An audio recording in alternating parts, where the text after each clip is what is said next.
I want you to be generational breakers, not generational blamers.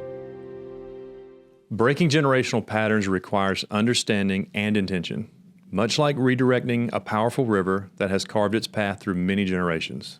Today, we explore how couples can become generational breakers rather than staying trapped in the cycles of blame and hurt. By examining inherited patterns in mental health, relationships, life skills, addictive behaviors, and spiritual approaches, partners gain insight not to criticize their past, but to consciously shape their future.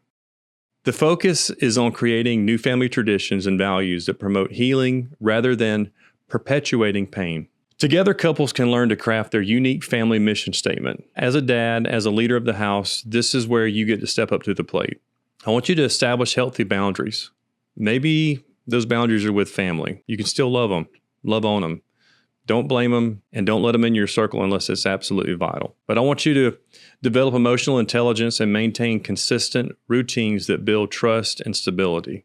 Now, this transition happens through daily choices, from how conflicts are resolved to how victories are celebrated, from how emotions are expressed to how apologies are made. Again, just like we have to learn to talk to each other again through different levels of communication, we have to do that with our families. If our families are the influence of why we are generational breakers, we have to understand that we have to guard that time when we're talking to those folks.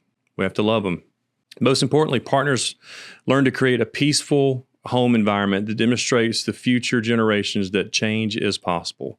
I want my kids to see that their grandparents are great people, that I was developed from them, and then I grew from my own experiences so that I'm teeing them up to be greater than I am and greater than they were. The goal here isn't to judge or cast blame. These rivers, our past, our families, they are what shaped us. So intentionally, we want to carve new channels of hope for our spouses, for our kids, for our future grandkids. And we want to give them hope. We want to give them healing and healthy patterns that will flow forward to benefit our future generations. All right, so let's talk about your challenge for this episode.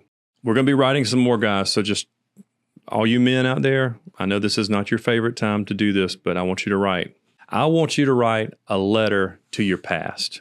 In this letter, I want you to write to your past self. I want you to forgive yourself for any burden that you may be carrying still that you've never even vocalized. Maybe it's something that you plan on carrying to the grave. I want you as a supporting spouse to do the same thing. And then I want you to set it on fire and burn it.